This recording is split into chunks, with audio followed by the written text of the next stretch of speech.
Oui, effectivement, c'est une soirée noire. On a été dominé dans tous les secteurs du jeu. On a une équipe qui est deuxième, qui maîtrise son sujet, et une autre qui est 11e. Et voilà, elle a sorti à 30 points d'écart.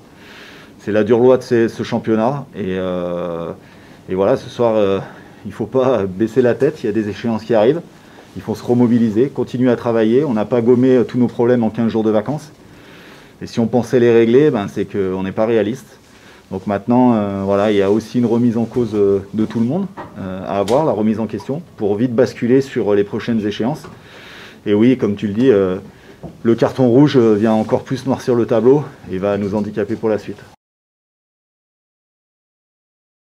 Bah non, bien évidemment, qu'on avait à cœur de faire une meilleure partie. Maintenant, c'est la conclusion de ce soir, c'est qu'il y a 30 points d'écart et une équipe qui nous a dominés dans tous les secteurs du jeu, à la fois dans les collisions, sur l'occupation du terrain, sur les phases de conquête, et que ce soir, on ne peut rien espérer d'autre que de rentrer chez nous et de vite récupérer pour être à l'entraînement dimanche.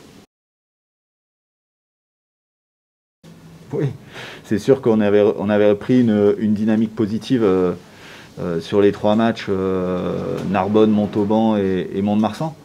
Maintenant, nous on le savait très bien, on faisait nos retours de match aussi, et que tout n'était pas si positif que ça, qu'il y a encore beaucoup de choses à travailler. Et sur ces 2 dernières sorties, c'est sûr que voilà, on a fini l'année avec de la honte, on la démarre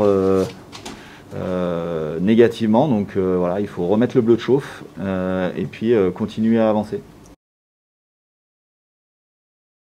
Non, la stratégie c'était d'occuper le terrain, de les renvoyer dans leurs 22 mètres, et du moment où on n'y est pas arrivé, on n'a pas pris suffisamment d'initiative, où on aurait pu un petit peu conserver le ballon un peu plus avant de leur rendre, ce qui leur a permis de mettre leur jeu d'occupation en place, où ils sont très bons dans la zone 40-40, avec un jeu pré-pression avec des ballons hauts.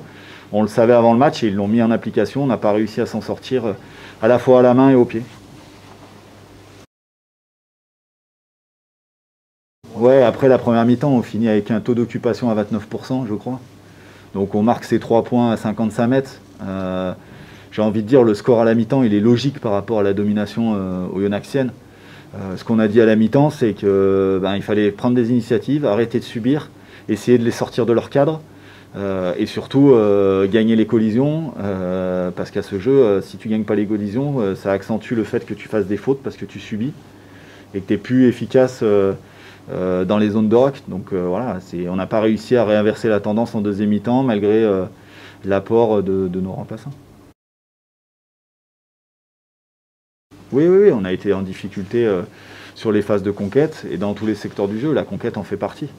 Et on sait que c'est un de nos points faibles cette année sur lesquels il faut qu'on démarre, notamment la mêlée, où on a énormément de travail pour rectifier le tir. Je sors du bureau de l'arbitre, donc on a 2 perceptions.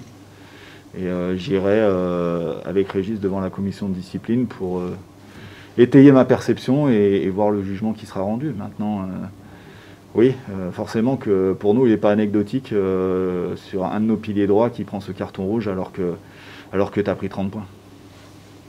Injuste, on peut dire? C'est 2 perceptions.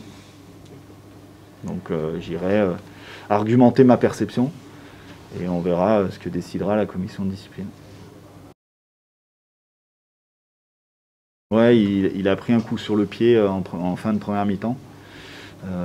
Et donc voilà, il s'en est ressenti tout de suite en deuxième mi-temps. Le fait qu'on ait choisi de faire 6-2, on n'a pas voulu prendre plus de risques que ça. Et Thomas Fortunel est en train de passer le protocole commotion.